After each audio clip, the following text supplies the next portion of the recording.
สวัสดีท่านผู้ชมมันจะมาเจอกับนายเดชจิตอาสาล่าสุดฝนตกน้ำไหลเข้ามาพี่น้องเอ้ยเพราะว่าเราไม่ได้เปิดแก๊สพุ่นเนาะตะไทยเนาะ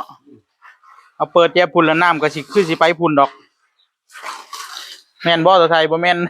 เฮ็ดไปเฮ็ดมาฝนตกแล้วย่อยเข้ามาในนี่เฮ็ดจังไดนี่ค่อยว่าแก๊สพุ่นมันสูงค่อยว่าตะไทย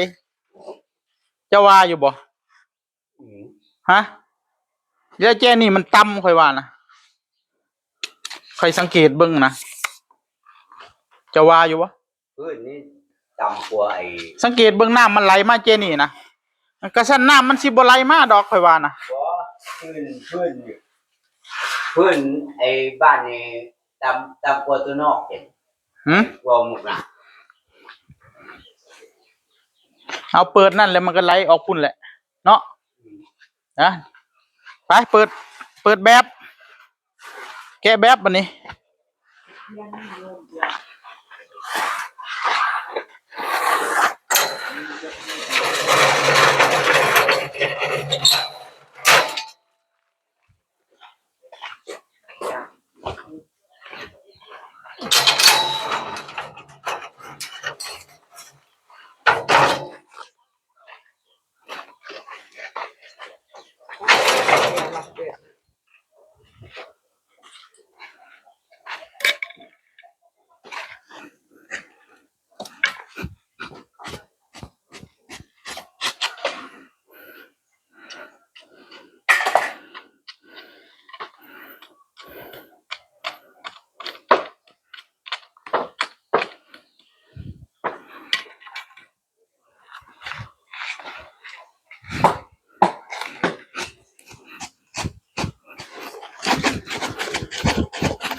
บ่ได้เอาดึงออกเนาะ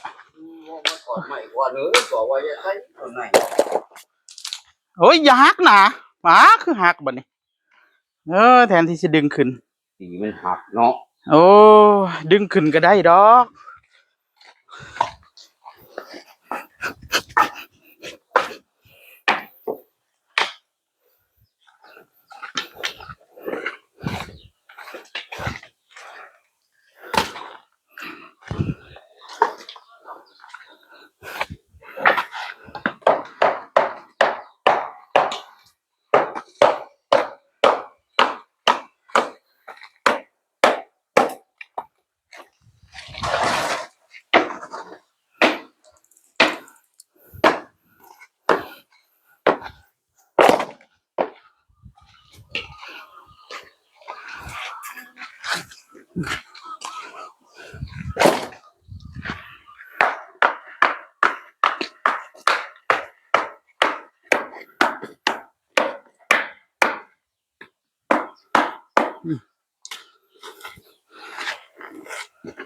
โอ้หนาตึกเลยเนาะ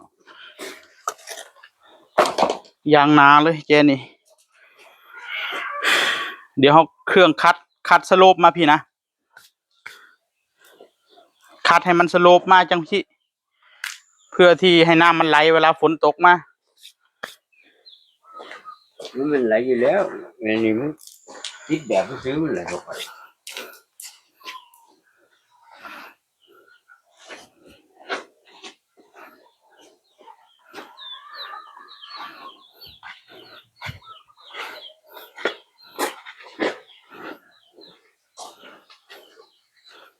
เป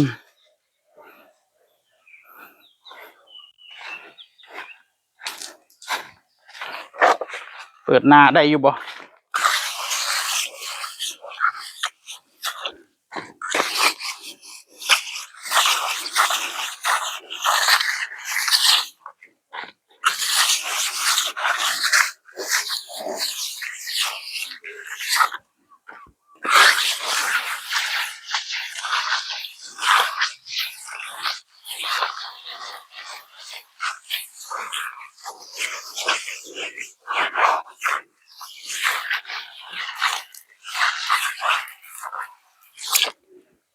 ฝนก็ย่อยมากบัดนี้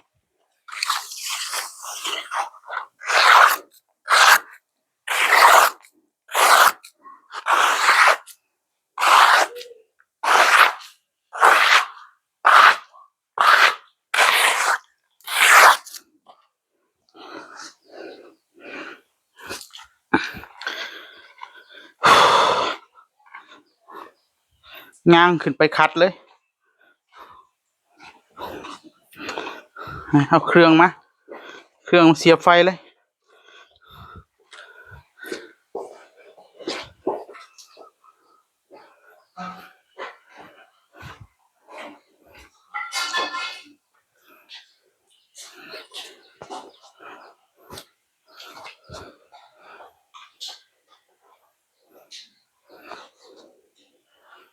ข่อยว่ามันตัวหนามันสูงกว่าข่อยว่าข่อยขึ้นแล้วนี่ข่อยว่าจังซี่แบบเนี่ยว่าน้ำมันไหลออกบ่ได้มันก็ไหลเข้ามาแล้วนี่ต้องได้เอาปูนนี่มาใส่กั้นเป็นเฮ็ดเป็นร่องน้ำไว้บ่แม่นเจ้าเบิ่งก่อน ข่อยเห็นแล้วมันติดแบบมันออกบ่ได้น้ำมันก็ไหลเข้ามาข้างในอยู่เนาะเสื้อข่อยนี่วะ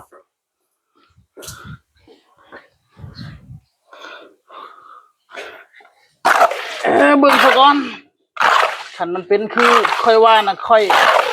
แก้ไขสระน้ำออก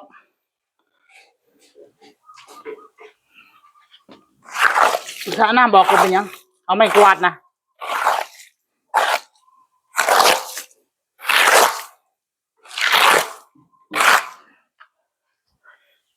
สูบยากันแนวเอาไว้สูบยาให้มันแล้วไปดับอีกไปสูบมึงอื่นไปสูบมึงอื่นในยานะ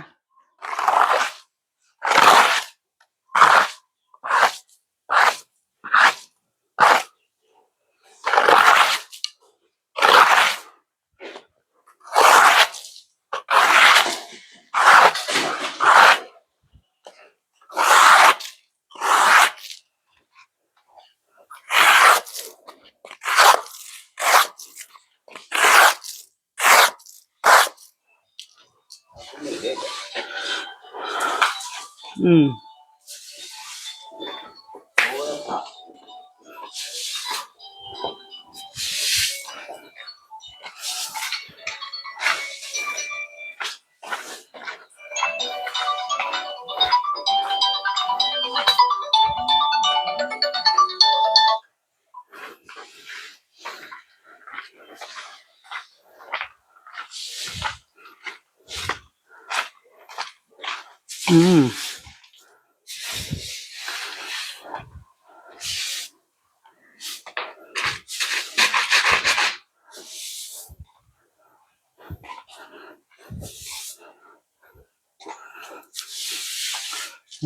สวยงาม